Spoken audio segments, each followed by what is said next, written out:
really to start off with Tocvan, really Derek Wood and I founded the company in 2018 on the premise of a long downturn in the gold market. And there we knew that there was a lot of opportunity available for good gold projects that had good results in the past, but weren't being advanced any further. And we were able to identify Pilar as one of those projects. And as we got comfortable in Mexico, we're able to identify another project called El Picacho, which I'll talk about. And really over the last 3 years, we've built a team there in Mexico that we feel has a lot of strength to it and gives us a lot of opportunity to become really what our objective is, and that's a leading explorer and developer in Mexico.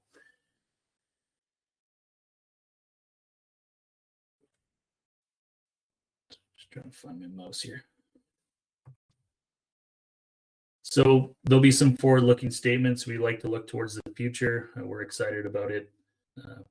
We hope you are too.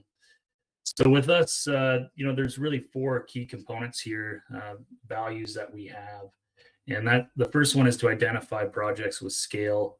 And I think Picacho is the perfect example of that. And we want to be in jurisdictions that, 1, are open to mining, 2, we were able to acquire land packages with scale to them and ultimately develop those as we go. Creating shareholder value through acquisitions, through strategic partnerships in those jurisdictions is extremely important to us. And we feel that we have the technical capability and that we've proven that with Pilar to advance these projects. And we are not afraid to drill. We come up with models, what we see based on the geology, geochemistry, geophysics, and we're not afraid to test those models as we go. And again, I think Pilar is a great example of how we've been successful with that. And the 4th component here is really we want to build a team in Mexico. We feel that Sonora is a quality jurisdiction, and to our benefit, there is a very strong workforce there, both on the technical side and the labor workforce. They understand mining very well. There's a lot of geologists, mine engineers based in Sonora, and a lot of the workforce understands exploration, understands how to drill, and we can use that to our advantage. And it's something that we look to build off of as we go. So, why invest in Tocvan? We are gold, silver focused. We feel like in the next few years here, given inflation, that this will be important to a lot of investors. We have 100% interest in both our Oxide gold projects in Mexico. And I call them Oxide gold because what we focus on now is the near surface potential. As these advance, there is the likelihood that these mineralized systems have roots to them. And as we advance that and explore further, there could be more of a sulfide component to them. But right now we're focused on that near surface oxide potential. Currently, we have 32.6 million shares issued, which is a huge strength for us. And with that, 1.5 million options averaged at around 40 cents, 1.7 million warrants. Those average at just over 90 cents. And the bulk of those are priced around 75 cents and are set to expire at the end of September. Really, I want to talk about our technical team because I feel like that's our strength in Mexico, and it really is built around that local expertise. I'm the guy from Canada that waves my arms and comes up with concepts and ideas, but it's really Rodrigo and his team that executes that and delivers, and they have time after time. And we wouldn't be able to accomplish anything in Mexico without our team there. So, big nod to them. The other important factor is that we've started to work more and more with the University of Sonora. One of our technical advisors, Dr. Lugo, is a structural geologist at the university there. And with that, we're able to give new students experience in the industry, and that also helps us develop our team as we go. So why Mexico? Mexico recently has surpassed Chile as number one in Latin American speaking countries for exploration investment. 600 million US dollars annually goes into exploration in Mexico now. It's number 7 in gold production, ranked number 1 in silver production. A quarter of all the silver ever produced has come from Mexico, and I think that's quite significant. Sonora State specifically produces nearly 40% of the gold in Mexico, so a big gold producer. And that's largely on the back of big mines like La Herradera, 10 million ounces, San Francisco, 3 million ounces, and a range of other smaller prospects that are economic in the region. And you see producers in the area like Fresnillo, Agnico Eagle, Cisco, Minera Alamos just put Santana into production. Argonaut is close to our Pilar property.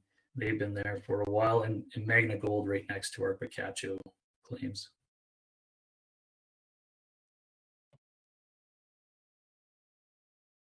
So before I dive into the projects, I'd like to talk about the history of Tocvan, where we've come from and where we are currently.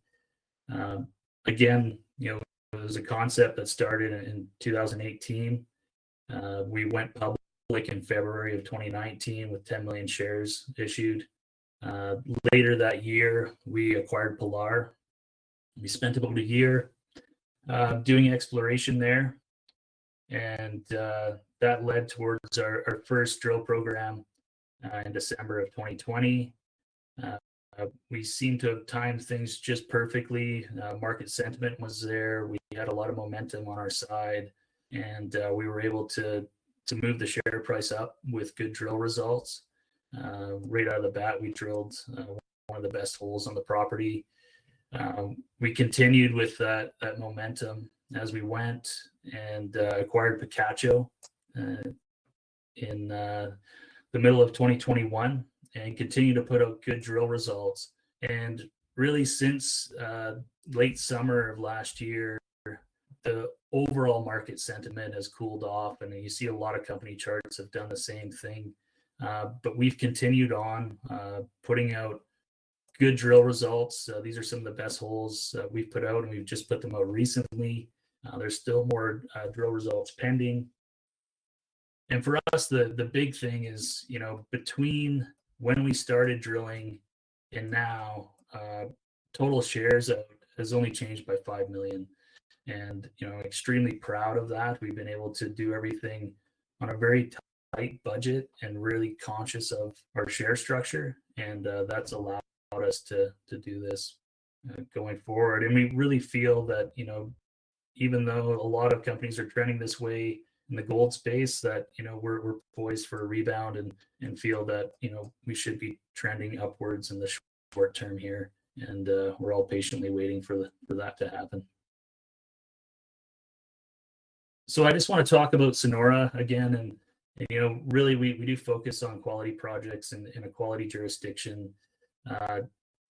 Sonora, the capital city, is Hermosillo, and from there we can drive to both our project sites really in half a day, and each of those has paved highway most of the way with a little dirt track for 20-30 minutes on the back end of that, so you can mobilize equipment quite quickly there. Hermosillo is home to a certified lab. ALS has a prep facility there, and this prep facility I think is the best in the world. You can drop off a sample, and 2 to 3 days later it's prepped and it's on its way to Vancouver for analysis. And it's really there that a lot of the bottleneck happens, but we've been very happy with what this prep facility is able to do. And on top of that, all our drill contractors, engineers, environmental, they can all come from Hermosillo. So it's a great base for us and quite accessible, and it really keeps our costs down as we go. To give you a sense of mineralization in the region, part of the Caborca orogenic belt, which makes up this part where Picacho is hosted. La Herradera, their average grade they're looking at this year is between 0.65 and 0.75 grams per ton gold. San Francisco, their current reserves is sitting around 0.51 grams per ton gold.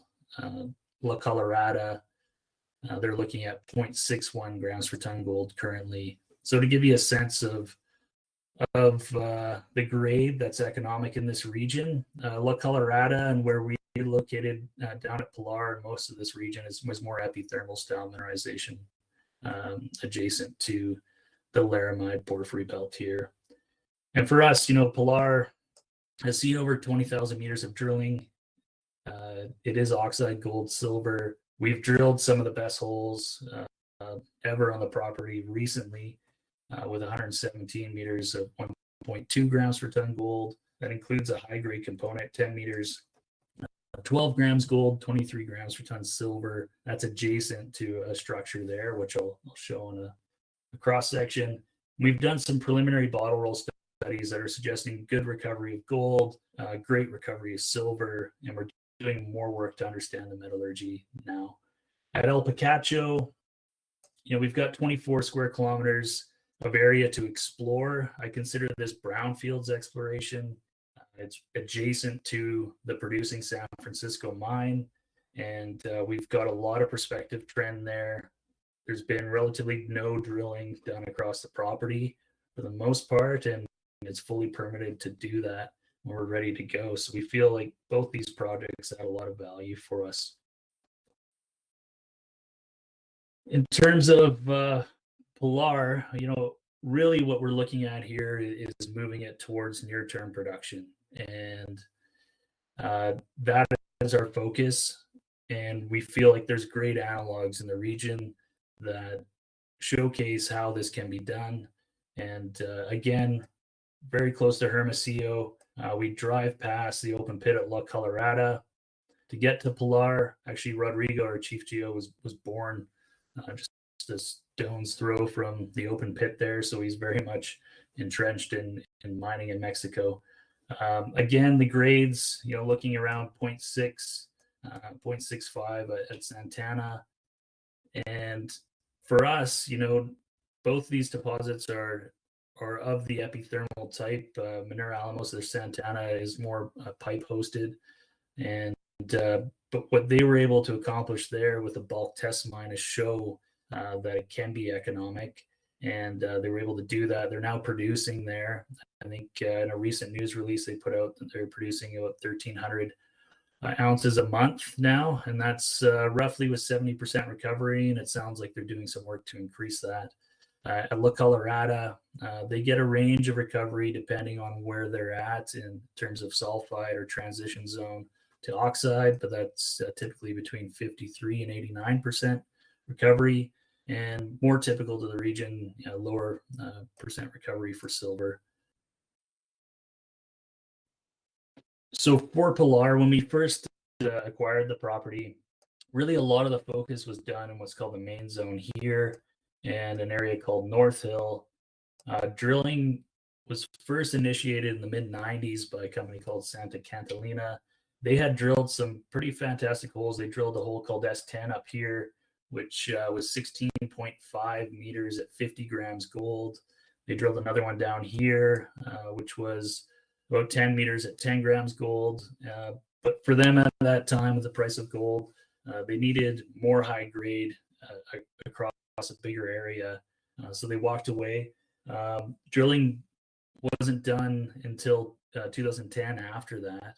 And really, drilling was completed in 2010, 2012, 2013, all with good results, but really just poor timing with the market. And our option partner, Colibri, they completed a drill program in 2018. Over 26 holes were completed. Again, good results, but just bad timing with the market. And they have another project that they're more focused on. So Pilar was just sitting on the back burner, and we saw the opportunity to start to advance it. So what we wanted to accomplish was starting to explore our main zone more thoroughly, trying to understand that, start to look at the potential of things expanding to the southeast, and then also looking at the eastern portion of the property over here, which had seen very little for exploration. Only a soil survey was done, widely spaced, with promising results, but no other work was completed. So we felt like there was a good opportunity there. We started our phase one program again at that main zone, really highlighted by these three holes. Hole 32, we drilled 94 meters at 1.6. That's right in here. And then 100 meters to the north, we drilled hole 36 here, 24 meters at 2.5 grams per ton gold, 73 grams per ton silver. So showing a lot of promise to the system. We followed that up with a phase two program in 2021. Again, we started pushing on the extents of the known areas and also starting to test new parallel zones. And those were showing good results across each of those areas. So hole 50, we drilled 40 meters at just under a gram per ton gold. That's down here. We drilled another one 100 meters to the northeast of our main zone, intersecting mineralization there. In our 4T trend, we hit the first significant drill hole across the broader trend with 15 meters at 1.1 grams per ton gold. And we feel like there's a lot of potential to expand off that. We also completed a trench later in 2021 that indicates consistent mineralization, around 20 meters at 0.6, which I'll talk about a bit more later on. But again, very encouraging results showing that we can expand upon these known areas of mineralization, and we feel like there's a lot more to follow up on as we go. Here's looking at a cross section through our main zone, and this is a hole that we recently completed, a core hole to twin through our main zone that returned 117 meters at 1.2 grams per ton gold. Again, a really nice high grade component adjacent to this fault here with 12 grams per ton gold across that. And really what we think we see across this system is there are these normal faults which are parallel to this main regional fault, which we have drilled across. This is a granitoid on the other side of it. These are all andesite volcanic rocks. This main regional fault has tens of kilometers of displacement on it. We don't see that much displacement along these parallel faults, but what we do see is subtle displacement across them, where we think things get down thrown as we move in this direction. So the target then becomes a little bit deeper as we move to the northeast. There's also a vertical component to a lot of these structures. There's some strike slip faults in the area, and that ties into where we see higher grade mineralization as well, and part of the story and how we've been targeting new areas to go after. And what's really interesting is, around our main zone, we see a fairly consistent 30-40 meter zone of very tight mineralization, very consistent. And as we go down deeper, we were seeing that start to weaken a little bit, but our latest drill result 125 meters away from here is showing strong mineralization again at depth, which I'll show you in another cross section. So we think that has some significance as we continue to explore here. Again, we completed some bottle roll studies that returned good recovery for gold and silver, and that was taken from the RC hole that was completed through the main zone, and really consistent high-grade mineralization adjacent to that fault again. And then where we see low-grade mineralization, we're seeing, again, very consistent grade, which is nice to see in your deposit. So very encouraging. We feel like this has a lot of potential as we move forward. With trenching that we completed in 2021 and had the results out in 2022, really we completed 4 trenches. There's 2 reasons for that. The first was to understand the structure, what's hosting mineralization. The second was to get some material for some more advanced metallurgical work. We took material from trench 3 here and also trench 2 and a little bit from trench 4. Trench 2 and 3 have returned mineralization across their entire length. And again, not really a surprise to have that mineralization at our main zone. This is where that trench was taken up here. But a nice surprise to have it in our 4T trend. We weren't really expecting consistent mineralization there. And when it came back as that, it gave us a lot more confidence that there is something significant here that we need to continue to follow up on. And we plan to do so. So this all led towards our phase 3 drill program, which we've kind of left open and ongoing. It'll continue for the foreseeable future until the end of this year. And here we made the decision to switch things up a bit. It was a difficult decision, but we decided to go with core drilling. And the reason for that is we wanted a visual representation of what we have here at Pilar in our main zone, and use that information gained from the core to help us further target new areas to go after. And, we were extremely successful again with that hole through our main zone. Another hole to the north of that, we intersected mineralization. And then to me, the last drill hole that we released is the most significant drill hole we have drilled to date. And that's really because of its location. It's 125 meters on trend with that heart of our main zone. It's also in an area that had seen no previous drilling, which seems strange because if you look at all the collars around it, it looks like there's been drilling done, but everything was drilled away in this direction. And that left a lot of open space here. And what was really interesting is when we're in the field, this red outline is where you see oxide mineralization visually at surface and projected at depth. And what you could see in the road cut here is there was a sharp contrast where that ended. And we knew that there was a fault there, but no one had ever tested across that fault.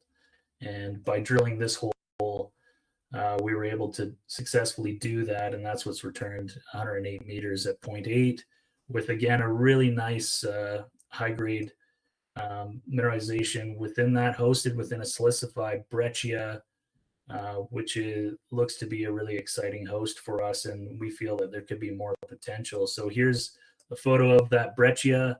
Here you can see all the sulfides hosted within that, very silicified, very consistent grade across it. Here we're seeing high-grade mineralization over a broader zone, and these aren't small samples. These aren't 20-centimeter samples. These are 2 meter, meter and a half samples. So that is quite significant to have that consistent mineralization there. And again, it's at the bottom of this hole, which really opens things up for us for potential as we go deeper down in certain areas and help us understand that. Looking at the section here, there really has been no drilling here. So there could be mineralization up here, but we don't know at this stage. Again, things do look to get kind of staggered as you go. So really, sorry, this should be a little bit deeper down. Really, as you move in this direction, we feel that things are getting a little bit deeper, so our target gets deeper as we go. And this is another parallel zone that we're looking to start to develop, and we've got one drill hole that's pending across that. We think it's early, but with a bit of time and continued drilling, we can find something significant there. But overall, we really like what we're seeing at Pilar. 4T trend, again, I think it's really early stage there, and there is a lot of potential for us to find things deeper down along that trend, and we're just seeing a window of what could potentially be there. So from there, I just want to talk about the surface results because it really shows that things do look like they're continuing to expand to the southeast. So far, we've defined a 1.2 kilometer trend with mineralization along it. As we sample along the fringes of the main zone, we find more mineralization. Here's another silicified breccia at surface. Good gold values, great silver values. Never been drilled. There's a couple soil anomalies that are right next to that that look really promising. So this is a trend that parallel to our main zone that looks to be opening up that we want to explore. Our 4T trend does look to be expanding to the southeast as well. Recent surface sampling has identified an old artisanal working with a nice fault exposed there that's mineralized, silicified. It's dipping to the northeast, and great gold, silver values across that. And what's really interesting is there has been historic drilling done there, but it was done in this direction, the direction that we know doesn't always work out. It's not quite favorable for us. Likely they drilled parallel to that structure and just kind of skirted along it. So for us, it's all about setting up over here and drilling across and unlocking that potential as we go, and see if there's more potential to expand it in that direction. We feel that there is a continuation of the trend moving towards what we've been calling our new vein target. And here we see significant artisanal workings along a 200-meter strike. That's returned consistent gold values and very high silver values. And the significance of that is it could be suggesting that we're higher up. Usually in an epithermal system, you see silver elevated higher up in the system. So, it could suggest as we drill deeper down, we start to intersect more significant gold mineralization. And we had completed a reconnaissance drill hole through the area here, and we hit a little zone of silver mineralization here over 100 grams silver, half a gram gold. But again, because of the road access in the area, we were only able to drill in this direction. We feel like, really to fully evaluate it, we need to build a road around the backside of this and then drill test it in this direction again. And then as we move to the southeast, really this area has very little for outcrop. A lot of these samples are from old pits, and for us to explore it, it's open up trenches across the trend and get some more information so we can move that towards drill targeting as well. And with that, I'll switch gears to Picacho, but really the big takeaway is that we've had a lot of success here at Pilar in terms of opening up a new model, testing that model, success with each of these drill holes. We feel like there's a lot more to explore, and that's what we're going to be focused on as we move forward at Pilar. And at the same time, looking at the metallurgy, understanding that better, getting a good handle on that, and then moving towards a bulk test mine of our own. So now I'll switch over to Picacho. And so just to remind you, Picacho is north of Hermosillo here. We can drive up from the highway and then just off from the San Francisco mine. Again, we feel that this is a brownfields exploration project, given its proximity to the San Francisco mine. It also is hosted in the same geology, same host rock, and adjacent to a regional structure, which seems to be the major conduit for mineralization in this region, and gives us a lot of confidence that we can find something significant here. So this is looking at the Picacho property. Again, it's a big property, over 25 or 24 square kilometers to explore. A lot of these triangles here, these are surface samples taken from artisanal workings. So these are old shafts that date back over 100 years. You can see old stone mills in the area. So that they're going after high grade. That they're going after free gold. And a lot of these cases are quite significant, the workings that you see there. As you move towards San Ramon, here at San Ramon, there's actually a 90-meter underground drive that goes down along a shear structure. And that has been sampled by a previous operator and ranging between 0.3 and 22 grams per ton gold in chip samples. So a lot of confidence that there's a more robust system there. And again, very little has been done for historic drilling. Really, San Ramon has seen the most systematic drilling with 3 reconnaissance drill holes there. And that's a key area that we look to expand on as we go.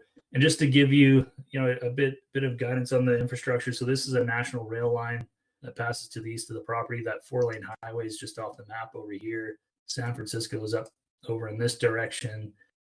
The mining title and the land are owned by a family of ranchers. We have the option agreement with that family exclusively. over the next 5 years, we earn in for 100% of the project, and we're very excited to do that. And it also gives us a lot of flexibility in terms of guaranteeing that we have access to the property as we grow and expand. The other important thing is, we're very close to San Francisco, Magna Gold, but the claims that are adjacent to us, this keyhole shaped one, and actually the claims just off to the east of us, those are owned by Fresnillo, and we feel that there's a good opportunity here to collaborate with them and further expand and define mineralization in this area. And that gets us really excited in terms of the potential here. One thing I wanted to point out is, there's two primary pits at San Francisco Mine, and these are the outlines of them. So this one here, really is identifying roughly 1.2 million ounces. Chikara, roughly 400,000 ounces. But if you look at the shape of that, you can start to outline areas where you could easily fit a pit of that size and nature as you go in multiples. So that's our focus, is to really understand what's going on here with the geology and the structure, and then move towards drill targeting and start defining these zones. And if you were to do a cross section across the property here, this is what it would look like. So you've got older Precambrian gneiss rocks that are thrusted up and above Jurassic sediments. And so this is the big thrust fault here. This is a regional feature. It actually curves up and bends back over and down, and that goes towards the San Francisco mine. It's actually right next to it. And then they see the mineralization in this same Precambrian unit here. And then a lot of mineralization you see at surface is coming off splays from that main thrust fault. And that's really what our bigger concept model drill target is. We know we have significant mineralization at each at surface, but really what's going on at depth. And as we test that, which these proposed drill targets are suggesting, as we test each of those at depth, the concept is to be able to tie all those together into a broader zone. And at San Ramon, again, there's an underground drive there. There's been some reconnaissance drilling. We have quite a bit of confidence of what's there. So it's a good starting point for us. And as we move further to the west and test these deeper down targets, but still relatively shallow, the San Francisco pit goes down past 300 meters elevation so far. And so we're not talking about, extreme depths in order to test this theory and the model. So we're very excited to advance forward with that. Talking more about San Ramon, like I mentioned, there's been 3 reconnaissance holes completed. This is one of them. They're seeing good mineralization across the length of the hole. They lost the hole at 88 meters in the fault. There's good potential in that limestone target. That's one thing I forgot to mention here, is that they do see mineralization in the limestones and sedimentary rocks as well. So below down here, there could be targets to go after as well. But again, looking back at San Ramon, to us, it makes a lot of sense to test further down and also at a better angle when we can. Across that system, it's important to note that these assays came from the mine lab and were known for underreporting. So we feel that with better recovery from a newer drill rig and better assay results from a certified lab, if we can increase those values and tie in those broader zones together, we can very quickly build up a bulk tonnage target and go after it, further on along the trend of the system as we go. And again, I think it's really important to note that those 3 reconnaissance holes all return mineralization. So it really helps de-risk this target for us, and really just it's up to us to follow up and continue on from where they left off. One thing to note is Timmins Gold was operating here in 2012, 2013, operating the mine and exploring at Picacho, and they lost their exploration budget in 2013 due to the price of gold, and they never went back. So we have had conversations with them, and they're very excited that we're back there working, and they feel like it's an area that needs to be tested. So here's looking at a drone shot towards the San Francisco mine here. Again, that national rail lines in the flats here. Off in the distance is the 4-lane highway. Here's that big regional fault with the Precambrian gneiss highlighted here in red. And then this is Jurassic sediments. These are quartzites on the other side of the fault. And here at San Ramon, we've got 2 underground workings. One located here that's been sampled. It's returned between 0.4 and 8 grams per ton gold. About 300 meters away is where this more significant underground drive is. It goes down 90 meters and dog legs off to the right here. And that had 28 samples taken from it, ranging between 0.3 and 22 grams per ton gold. These are chips along that drive. So extremely encouraging to see those results. And then those reconnaissance drill holes were done just step back from that. And again, all 3 saw mineralization, and but had seen no follow-up. And that's what we look to do. And really, we feel like San Ramon is drill ready. And then it's moving on to the other target areas, identifying which ones are priority for us, and then testing the model there. And right now we have a team on the ground doing just that, sampling at surface, coming up with our priority targets for Picacho. So with that, I'll just kind of quickly recap.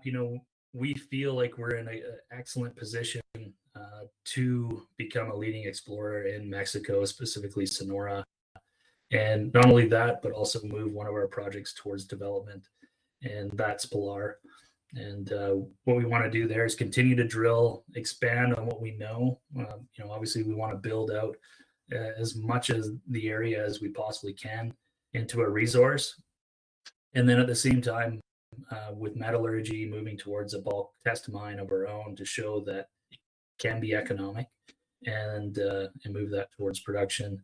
At Picacho, it's early stage, but we feel like it has a lot of strength to it. And there our focus will be moving that towards drilling. I expect to be drilling there by the end of this year. And from there, just continue to drill and define and expand what's known. And my focus is to be able to drill in tandem, both at Pilar and Picacho, to keep our news flow as consistent as possible and really advance both these projects as quickly as we can. So here's just a recap with a bit of a timeline. We've completed our phase 1 program at Pilar. Phase 2, we're currently in our phase 3, and again, moving towards bulk test mine and defining a resource there. At Picacho, at the same time, right now we're drill targeting, and with some hard work and a bit of luck, having a discovery there. And I feel like if we do, that'll have a significant impact on our share price and how we're projected forward. And before I kind of cap things off here, there's 2 things that we really want to focus on as we move forward here. And one is partnering up with a producer in the region. We feel like there's a good opportunity, given where we're at currently and where our projects are located, that we can partner with one of these producers in the area and have them involved as a shareholder of Tocvan. The other thing that we're looking to accomplish is identify a fund or a group of funds that see this potential and want to be involved and are there to kind of backstop us as we grow and look to expand these projects. So that's my focus in the short term here, is to identify those 2 partners and keep moving things forward from there. So with that, I'll open it up for questions. I know we've got a lot of German shareholders, so there is someone available to translate. Should you like to get your question across that way? And please, I'd be happy to hear any questions. Hey, Brody. So I'm just looking at the chat there, and we have two questions. So Sure. the first one, you've kind of answered already. Do you intend to team up with a medium or major partner for the bulk sampling and or production phase? Um, Yeah, that's a good question. Yeah, one thing I will mention is we have partnered with a local producer that is a private company. They specialize in developing these types of projects in Mexico, and they're helping us with the metallurgy. And I think they'll be a great partner for us as we move forward. It also gives us the option, if we wanted to take this on our own, they would be an excellent fit to accompany us with that. But that being said, we're always looking for strategic partners to help us through this, whether it's a mid-tier or a major. My feeling with Pilar is that in terms of scale, it might not be enough to attract a major at this time, but definitely a mid-tier. And really, for the major, the incentive there is Picacho. I think that really does have that scale component to it, and given where it's located, I think that would be a huge strength for us. And I think any producer would see the benefit of that. But yeah, very much so. We want to partner with those groups. Great, thank you. And then the next question there is, what is your current cash position and what is the cash burn rate? No, great question. Yeah, so maybe it's best to go back to this slide. I can put my mouse here. Yeah, really our focus has always been keeping exploration, everything on as tight a budget as possible. We just raised 350,000. Our current cash position is around $400,000. We always keep things light. We raise what we need. We utilize that at the time because we feel that we are undervalued and that our share price should be moving up. And as we move that up, we can raise money at a higher level each time. And we've been relatively successful in doing that. It's been a tough market over the last 6-8 months here in order to execute that properly. But we're definitely doing everything we can to do it. Our burn rate is, if we're not operating, it's well under $100,000 a month. If we're fully operational, drilling, add another 200,000 to that. And general rule of thumb for us is if we're drilling 1,500 meters, it's about $200,000 all in. That's all our geo team, that's drill rigs, that's assay costs, all the accommodations there, everything associated with that, which is really, really good for any exploration company.